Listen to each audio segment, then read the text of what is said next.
Hello, friends. I'm Rosie Acosta, your host and guide on this journey to self-discovery and radical love. I've walked a path filled with challenges.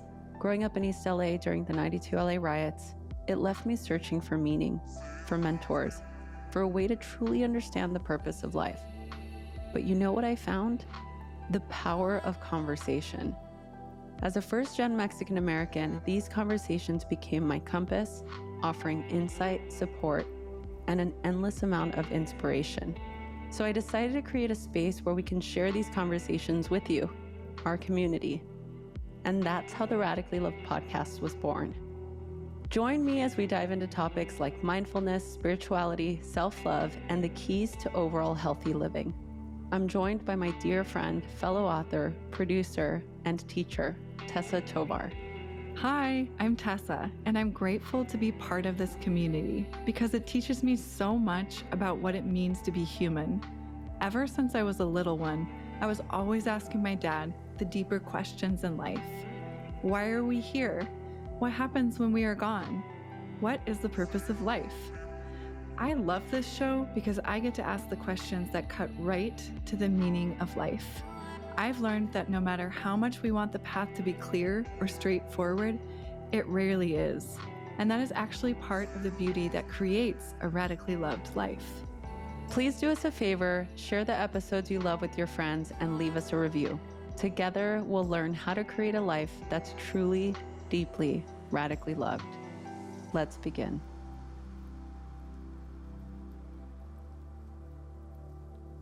Hi. So excited to be here. So happy always with you. Oh my Tessa. gosh, it's a blessing. I love this work. I just sometimes I want to pinch myself. I'm like, is this is what I get to do for a living? It feels kind of surreal. It You know what I is. mean? Yeah, no, I get it. Hey, I get it. I'm with you. We're together. Yeah. We're in this. Here we are. So today, I'm really excited for today's guest. She is somebody that I've been fortunate enough to be friends with, and she really is such an inspiring human being. Today on the show, we have Kimberly Snyder. She's going to talk about her latest book, The Hidden Power of the Five Hearts, which will be published September 17th. She is a multiple-time New York Times bestselling author. She's the GOAT.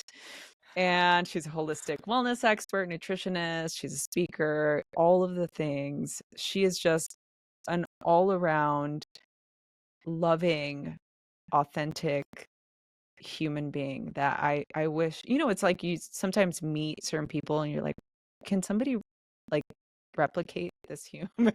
Oh, yeah. Kimberly is one we'd want to do that with for Yes, sure. I know. love that. She really is who she says she is and who she presents to be. And that's very rare these days, I Yeah. feel like.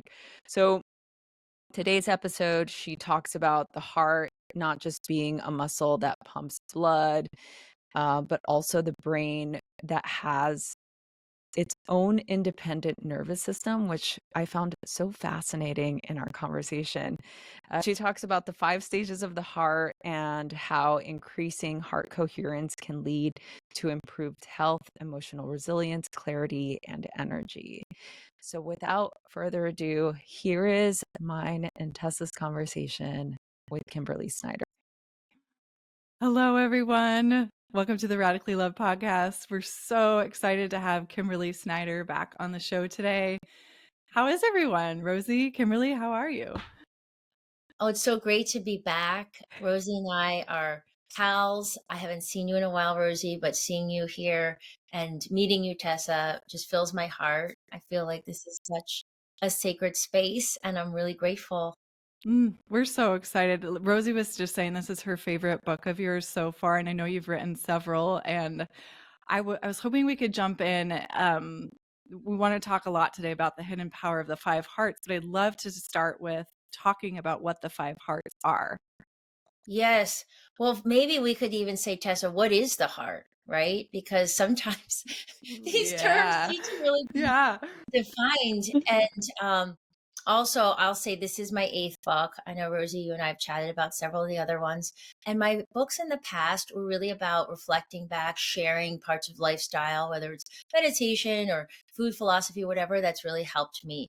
This book is completely different because in writing this book, researching and writing this book, it totally changed my life in such a huge way. And I have never had that experience with any book.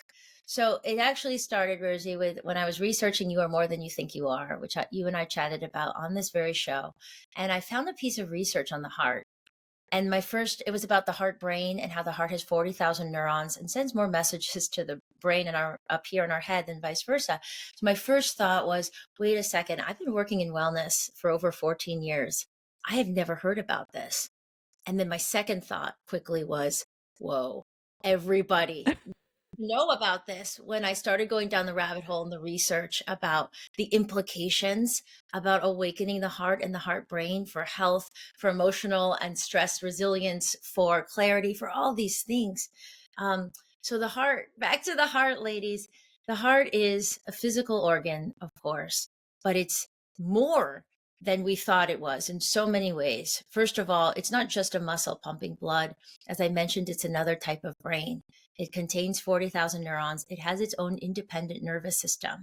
So one of the things that the book focuses on is how to increase heart coherence, which is heart-brain nervous system communication, which means it's not that the heart's more important or the brain's more important. It's that you start to sync up these systems in your body because the heart is the main biological oscillator, the main rhythm setter in the body. So I think this is a big missing piece in the wellness puzzle for many. I know for myself, I've been eating well and using non-toxic products and doing all the things. But when I started doing this work, I would say that my energy went up. I'm not kidding, ladies, 60 to 70%. And why? You guys have these huge eyes. I'm Here's like, the this is thing. the key ingredient I've been missing in my life. Yes. Thank you, Kimberly. Yes. Well, this is okay. So there's the things we see and we focus on how we look and our bodies and what we're eating and da da da. But the inside, as Dr. McCready says, who I ran a research study with from Heart Math, emotions run the show. So 2 minutes of irritation, for instance, puts into motion 1,500 different biochemical processes that ultimately drain our energy. So there's so much from the physical heart standpoint, but the heart has been seen as more than a physical organ by all ancient cultures and spiritual traditions around the world. So the Egyptians, for instance, didn't take the heart out of the mummy because they believed it was necessary for the afterlife. The ancient Babylonians, the Greeks, the sacred heart of Jesus Christ. You think about the image of the flaming heart, the Anahata chakra, the Buddhist heart sutra, the word kalb, translated to heart, mentioned 132 times in the Quran.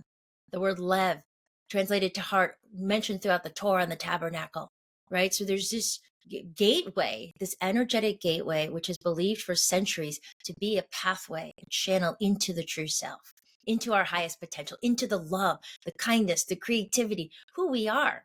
And then we get covered up in different layers of delusion and ego, and the world gets really complicated and we get confused. So the heart stages are about unlocking these 5 stages into this full potential.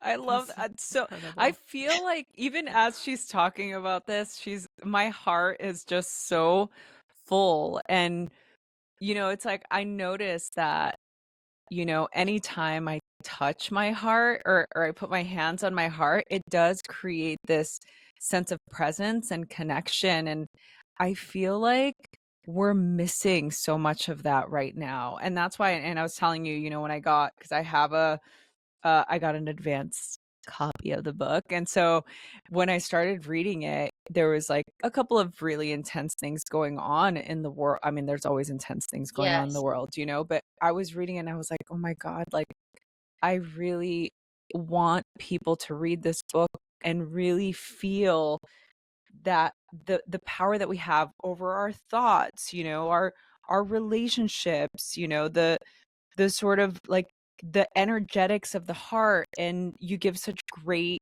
tools in order for us to be able to connect to that. And I really feel like that the connection, right, of the mind and the heart, we don't focus on it enough. There's not enough, especially in the world of wellness, right? Because there is this sort of external, like, this is what Yes. wellness looks like. It's like, let me take a picture of my delicious bowl and this is going to be my workout. And but I really do love that you're focusing on bringing this together. And the one thing that I do want to say, because I have read your other books, and the reason why I said that this, and they're all really incredible. Okay, I'm not trying to, they're all, it's like when you have children, right? It's like you love all your children just the same. But I really do feel in reading this, Kimberly, that it's almost like all of your work came together Yes. in That this. That's right, Rosie. It was like when I started out, my first few books were about nutrition. Then I wrote the book with Deepak Chopra, went into Ayurveda and spirituality. It kept going in different directions and expanding into this holistic lifestyle. But when I started to learn about the heart, which is so practical and beneficial, and this point of power, right here in the center of our bodies, in the center of our being, it does tie everything together. Because one of the things that happens as your heart coherence goes up and you awaken your heart, you become more intuitive. You can just stand in front of the fridge, smaller decisions and larger decisions. You know how to eat, you know what to say, your emotional intelligence goes up. What most people think is the heart, though, is not the heart. And what I mean by that, you say, Rosie, like people kind of dismiss it, or it's been this missing piece in this world that's very, science and linear and rational. And of course, there's so much science in this book. But what we think is the heart is often relegated to the sentimental, the romantic, or I followed my heart and I got screwed over by that guy or whatever it is. Actually, those emotions, those chaotic emotions are the ego of the mind. And when we talk about the heart stages, the dark heart, incoherence, where the heart and the brain aren't speaking. So this is where confusion comes in. This is where those big, again, erratic emotions come in. Heart energy, heart intelligence is so calm. It's like looking down through a clear lake. You start again, the heart is the main biological oscillator. So when you create this syncing up between your heart, your brain, and your nervous system, everything functions more optimally. Your hormones balance. The research is incredible that shows it's from the power of your heart, your ability to avoid stress, your ability to increase your immunity, your ability to slow aging. And then also what the heart's power does is it changes your perceptions. Ego keeps us locked into the smallness. This has to be this way. This person has to see me. She should say it this way. This is supposed to work out like this. I'm supposed to have 3 kids by the time I'm 35. I'm supposed to make this much money. Very small, very rigid. Whereas the heart just blasts open and starts to see things in such an expansive way and deepen relationships and create more unity. How do we? I'm You go, just like, you go, I you want to go. I know, live from I know. that place. I know. And I know that you give, the science behind it. That's always so helpful to me Yes. for my logical brain to understand why it's so important to even focus on the heart. But how do we start to change our perception? Maybe it's our daily habits and behavior. I'm sure it's an amalgamation of a lot of different practices to Um, so drop in. yeah. So first, maybe we run through the stages and what that looks like scientifically, and from from an ancient perspective, because they do line up.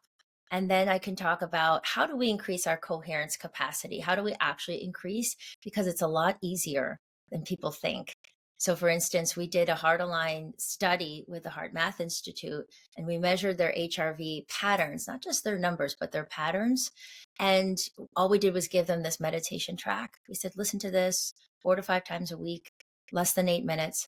They came back in 4 weeks, and we measured we measured them with the professional equipment. And there was on average a 29% increase in coherence. 29%. So that's about 32 minutes a week, right? So a lot of the tools, and I don't want to jump ahead, Tessa, but a lot of the tools and practices in the Hidden Power of the 5 Hearts are integrated into your day. So for instance, in the Propelled Heart, there's a practice called the Heart Align Harmonize with Life to avoid stress. That's 3 seconds, 10 seconds, under a minute. So what I love about this heart work is it's a different framework. It's a different reference point of living instead of just having to go to a fancy retreat in Bali or buy all this biohacking equipment. This is about shifting into your power in daily life. And the more you do it in small ways, a few seconds here, a few seconds there, it actually increases your coherence capacity. So your baseline for having higher heart coherence, which we can get into in a minute, it gets higher and higher and higher. So the heart stages, ladies, you ready? So I was reading, I love the ancient texts. The oldest texts in the world are the Vedas. And Swami Sri Yukteswar, who's the guru to Yogananda, who brought yoga to the West, wrote one book called The Holy Science. And he was a Vedic scholar. He had great, deep wisdom on the Vedas. And he wrote this book in sutra style, very succinct. And in this book, he lays out the 5 states of the human heart, or the stages that we all go through to awaken into our full potential. Now, these stages, by the way, are not just linear. You can be in one heart stage for a lot of the time, but we can revert. We kind of flow in and out. But the tools and practices in the book help you to transcend, so you do get into the higher stages and spend more time there. As I was delving into the science, it was amazing because the science of coherence was lining up with these 5 stages. So, for instance, the first stage is called the dark heart. And dark, not as in evil, sounds a little sinister, but dark as in you can't see, right? So, let's say we turn off the lights in the room. You may run into a table, you may fall, hurt yourself, hurt someone else unknowingly. Scientifically, the dark heart means incoherence. So the heart and brain aren't speaking at all, hardly. So this manifests in fear, confusion, low energy, lack of purpose, like sitting on the couch, you can't get up. So then you start to build a bit more energy for different reasons, lifestyle changes. You start to learn some of these practices, and then you start to come into what's called the propelled heart, where I think a lot of us live. I know I spent a lot of my life in the propelled heart. Society does. This is where you're propelled into action, seeking validation, seeking self-worth, seeking, people to understand you or see you, looking good on your social media, having the plans of, from here to here to here in my career. But this stage is very restless. It's all externally focused. So this is where burnout lives, anxiety, inflammation, insomnia, gut issues. Like you're always on, never peaceful, never content. What's the next thing? Check this off. This. 24 hours of being on the internet and socials. Then the third stage is known as the steady heart. And this is where on the graphs, you start to see coherence really start to rise. And something very powerful happens in this stage where you start to feel anchored to yourself. So you're less attached to, I need you to like me, I need to be in a relationship, all these outside things, versus I can be peaceful and fulfilled and feel the love and all the things that we want, the lighter thoughts from inside. So what's happening, and we can get into the science more, your perceptions are changing. The heart and brain are starting to line up. So there's less of the unbridled ego. I call it the wild horse mind, just feeding you thousands of negative, toxic thoughts. You actually start to line things up so you perceive differently, so your thoughts are different. Then stage 4 is the devoted heart. This is where heart coherence gets really high. Heart and brain are communicating beautifully. You're less in fight or flight. You're more in rest and digest. So you definitely have more calmness, and it means your intuition starts to skyrocket. You also become more devoted to the inner heart, to these inner heart qualities, not just anchored, but devoted to love and compassion and care. But because there's so much coherence in your field, ironically, without all the pushing and pulling of the ego, things tend to work out better. You have a high level of emotional intelligence. Your communication is better. And then the clear heart is stage 5. This is where, think about clear. It's like a clear glass of water, transparent. Means light and energy pour through. You become one with that universal heart, the bigger heart, connection to all. You move past judgment and comparison. You move into this field where miracles are possible. And clear heart harmony means we live in that state of flow that we all want. And the opposite of clear is dense or dark. The earlier heart stages is where we're not really present, because though we want to be, even if we may meditate here or there, we do yoga classes, the amygdalas, Both hemispheres of the brain are firing all the time. These old triggers, wounds, reactivities. We're pulling so much of the past here. We're in stress all the time. We're running around. So that darkness and density through these practices and through heart coherence starts to shift. Neuroplasticity isn't just in the brain, but in the heart brain connections. And then you start to go into the higher stages. Yeah, that's a lot. Look at Tessa. She's just like, whoa. I'm I taking think for, notes. yeah, no, this is so what was interesting for me, and thank you so much, Kimberly, for explaining that so succinctly and beautifully and devotedly. I just love it so much.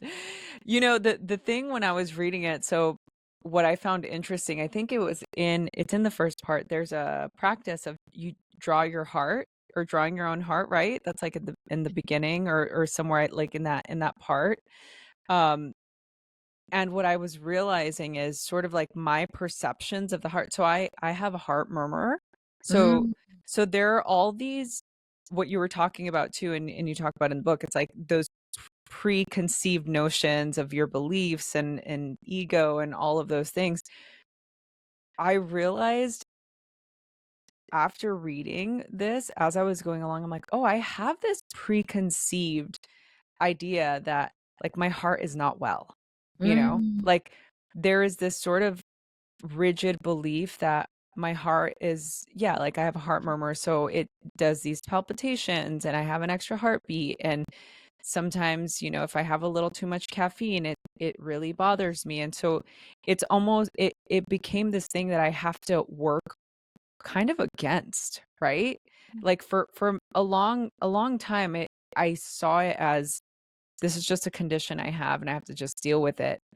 But when I was reading this, I'm like, "Oh my God, like that's my heart," you know? Like I have to treat my heart with tender love and care, and that's just it's so much bigger than that.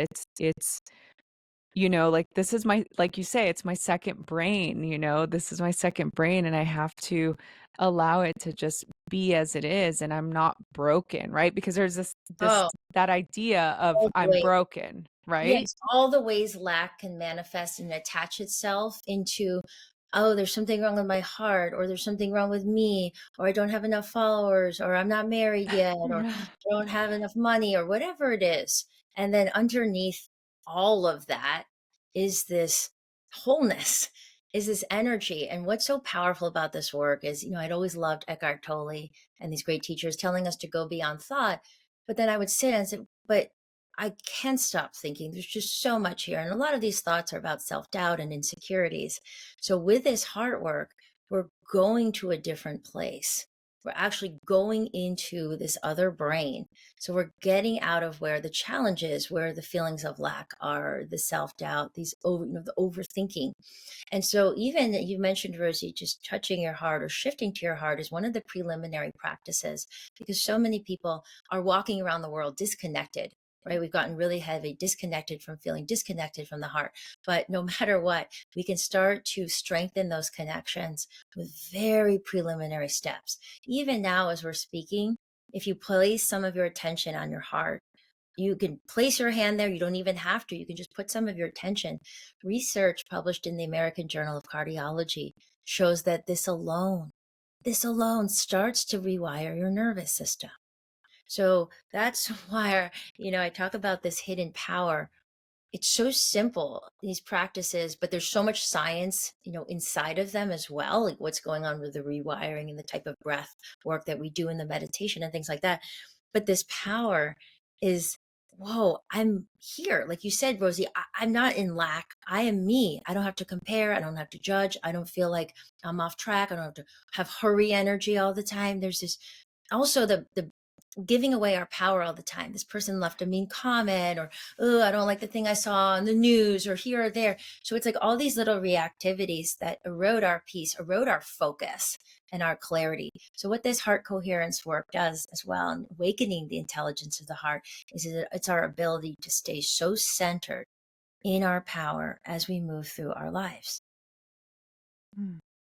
I was thinking to Kimberly about what you said about what did you say about the 2 minutes of kind of negativity creating such a dramatic effect on, well, basically it sounds like the nervous system and the heart. And I'm thinking about how, as a human race, we do tend towards the negative first, and ways that we can use this work to maybe trend towards positive and coherence with heart. Are there any specific practices that might lend itself towards that work? Yeah, so the 2 minutes of irritation, that's what incoherence is, right? It's just like that friction. It's where things aren't lining up. And so this starts to drain energy. This is where we go into fight or flight. This is really what stress is. Stress is the emotions associated with the traffic or that email coming in versus the actual events. And so this is where the thoughts start to spiral out. This is where everything in your body starts to really get imbalanced. I also want to show you guys this graph here. I just want to find it real quick because this is so powerful for us to also see. Oh, here it is. This is on page 77. Rosie, if you have your copy there, I'm not sure it's the same as the galley. Anyways, see this graph right here? This is what has to do with hormones.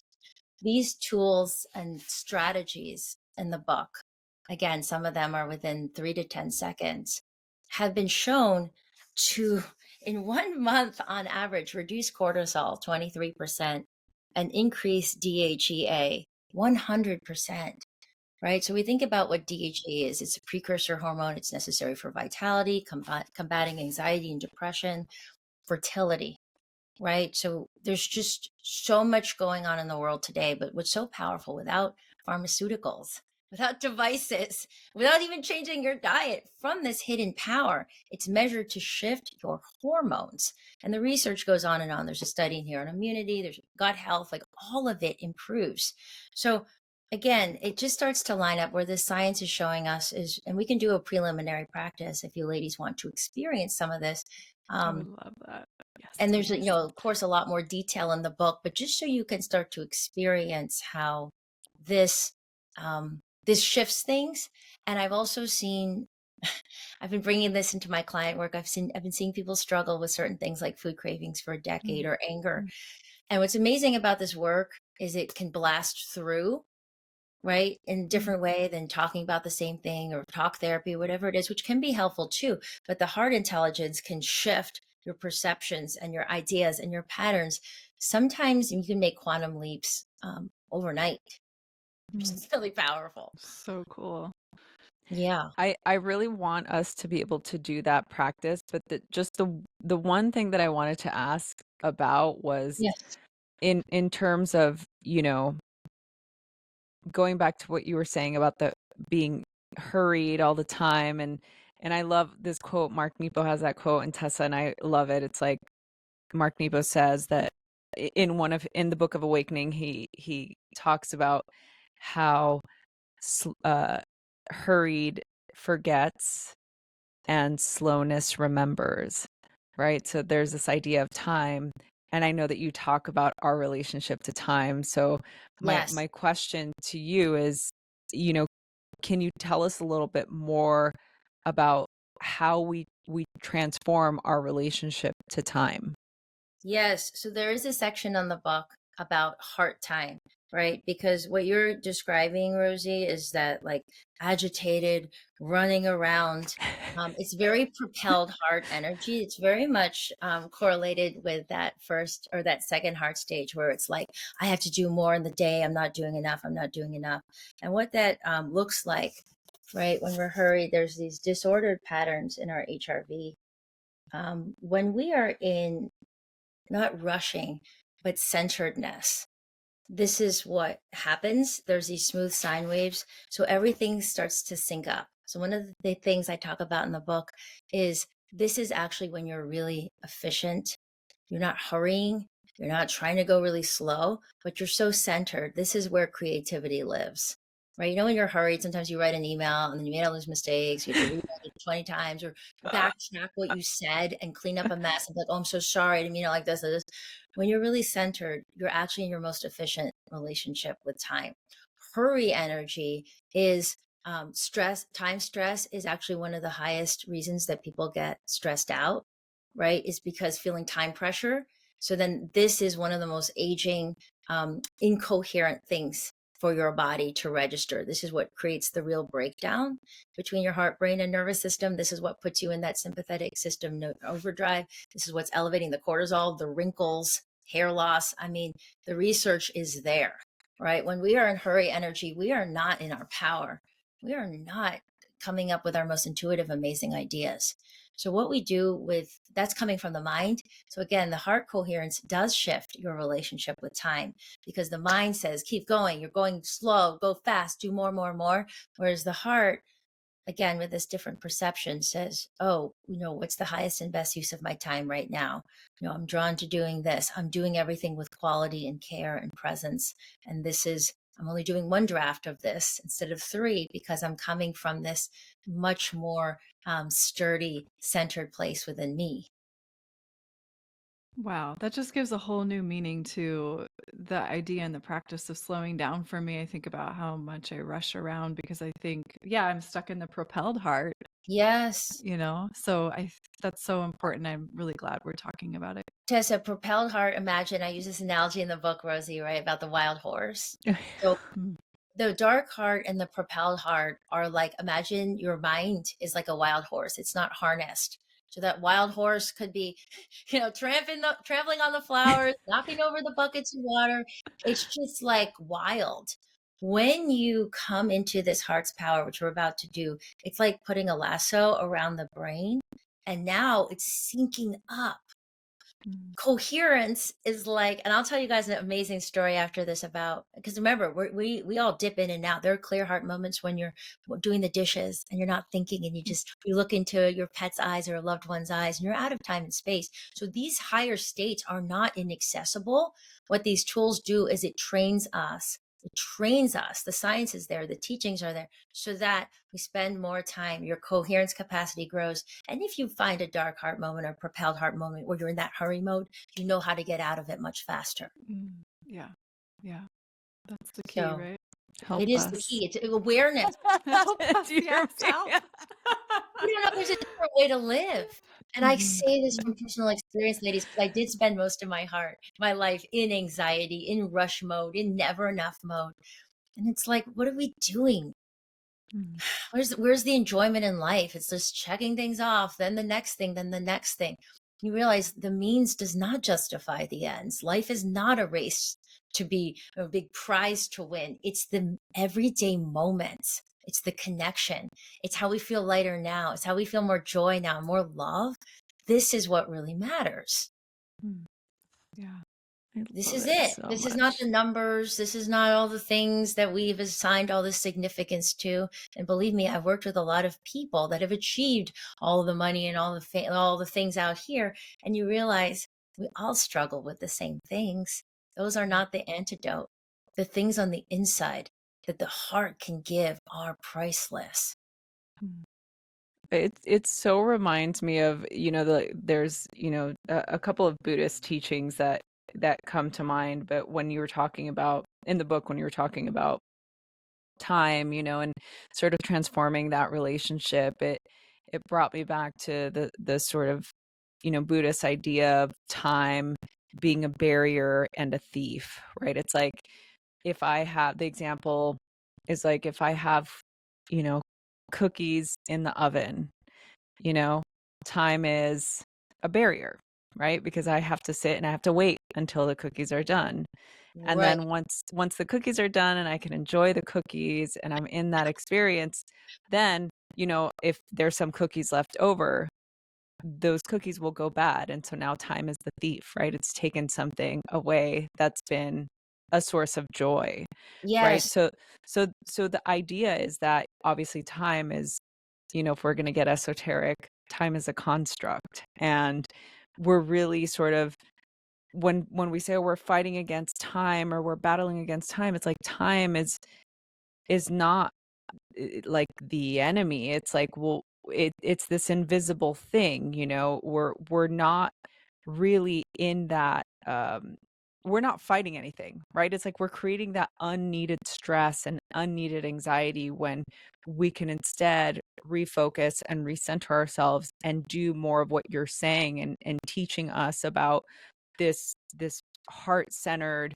way of the heart, like the second brain, and being in that heart coherence and being able to live in that state of abundance and higher frequency, or that state of connection. So I really, Yes. really, I really loved that, how you explained that. And yeah, so I mean, I'm like, I want to practice it. I would love for you to take us through a practice Yeah. if you're willing. Well, and can I say one thing about time You can say too, Rosie? whatever you want. As we were talking about that, there's another aspect of time which we don't always consider, right? Which is when we're really hurrying, there's so much ego.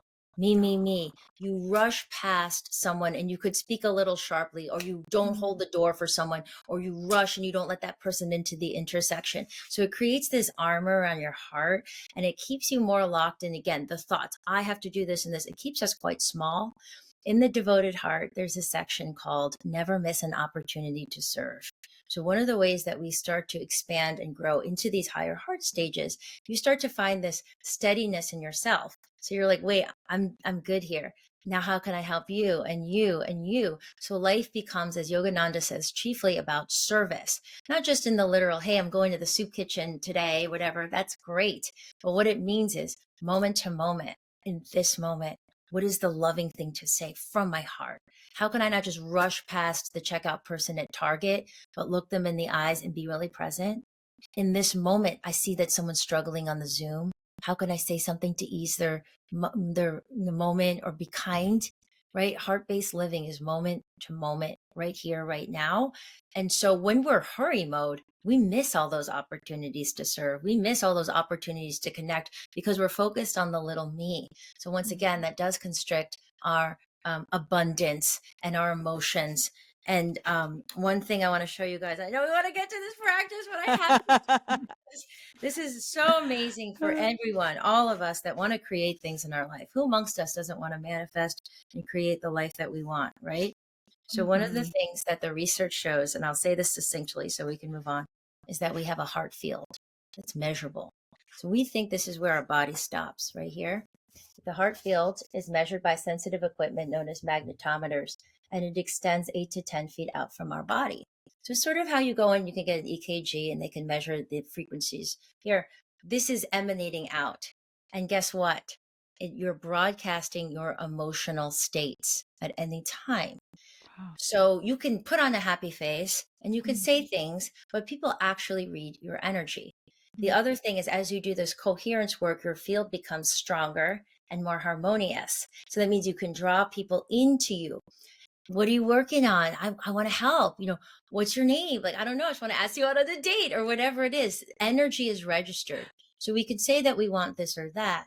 But actually, what's really the most powerful way to work on creating, manifesting, shifting your life is from the energy, because from this place, everything shifts and changes. So we do that powerfully through heart coherence. It's the strongest field in the body. It's 100 times stronger than the one produced by the brain. And this is all measurable by science. You guys ready now? Yes, I'm ready. let's do it. I do. All right, ladies, let's drop right in. And for everyone with us, go ahead and close your eyes. If you're driving, you can do this with your eyes open too. But please come back to it when you can close your eyes and go a bit deeper into your heart's wisdom and intelligence. So the first thing we're going to do is just shift around so you get really comfy. For me, that usually means just tensing and relaxing my shoulders a few times. Just shift around in your seat so you can get nice and comfy. And then we're going to move into stillness. And straight away, you're going to shift your awareness and your attention on your heart.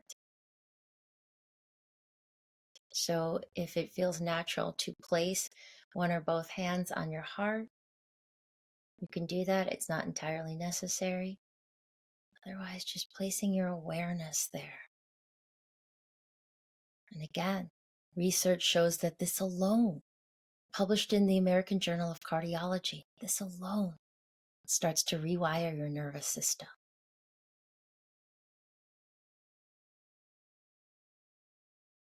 Now, keeping your awareness on your heart, I'd like you to imagine that you're taking some nice deep breaths in and out of your heart. In the book, there's a coherence breath pattern.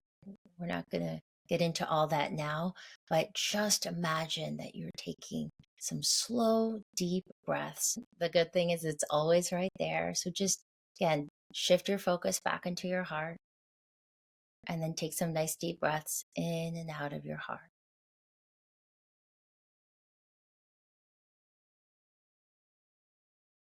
And now I'd like you to recall someone or something that makes you feel the energy of appreciation, which is a mix of thankfulness, gratitude, awe, approval.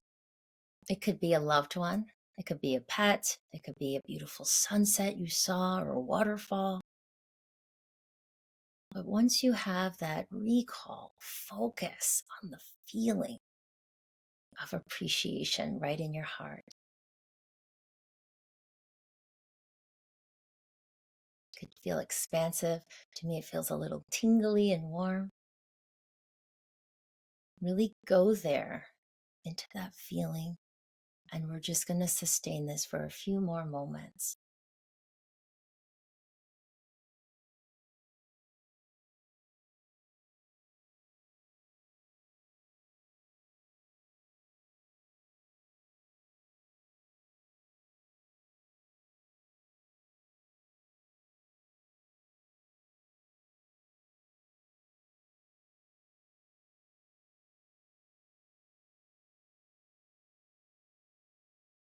The thought came in and you've stepped out, step back in into your heart, into focusing on appreciation. You can bring up that recall, that person or thing again. Last few moments.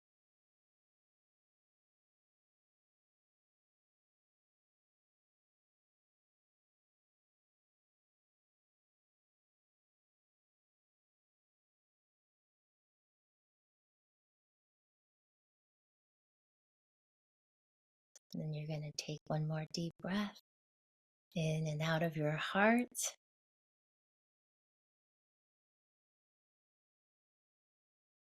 And take a moment to thank your amazing heart for its incredible wisdom. And to give gratitude to anything else that arises spontaneously. I'm really grateful to both of you ladies and to everyone listening.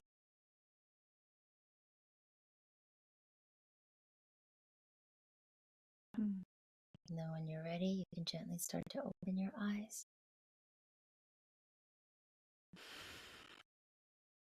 That was so needed. Thank you, Kimberly. It's beautiful. I wanted to stay there forever. That was I so know. lovely. So on our website, mysaluna.com/5heartsbook, we have free tracks of this meditation and more explanation paired with coherence building music.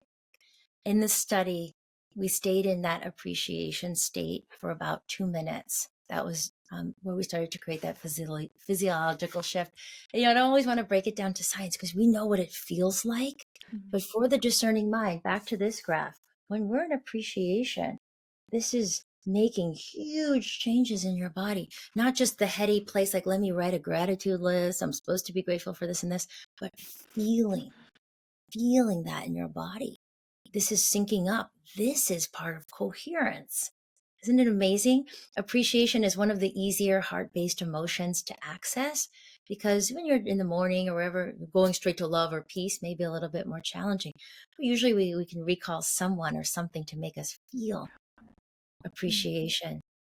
And then people, sometimes when we're new to this, I just want to say this. Sometimes people are like, they say to me, oh, I don't connect yet. I don't connect. Or, people are disconnected from the heart, disconnected from feeling. Remember, ladies, that connection to the heart is always there to reawaken. And you just start to do the preliminary practices in the dark heart. And it's like lights start to go on, a little bit more neural connection comes, and it builds and it builds and it builds. So good. Oh my God, Kimberly, thank you so much. Oh my God. We will put the link in the show notes for the book and everything that Kimberly just mentioned. So if you're watching this on YouTube, just go to the description below and be sure to pick up this book. It's called The Hidden Power of the Five Hearts. It's amazing, and definitely check out all of Kimberly's books. She is an incredible writer, and she really does know how to break information down so that you understand it in a very authentic, genuine, and loving way, which I've always appreciated. Kimberly, thank you so much. Is there anything else that you want to add, or where can people go to connect with you? Well, thank you so much, Rosie and Tessa, for this conversation. I'm just excited to share about this because, as we spoke about before the show, I have benefited so much. I want everyone to know that this power is right here inside of you, and we can all tap into it. We can all tap into it. It's really simple, profound, amazing practices. So, thank you for supporting the mission. I'm on Instagram @ Kimberly Snyder. Again, my website is mysoluna.com, sun and moon, SOLLUNA.com, where there's more of the meditation tracks, information, our digestion products, our courses, and more. Thank you. Thank you so much, Kimberly. Thank you, You're the ladies. best. We love you. My heart to yours.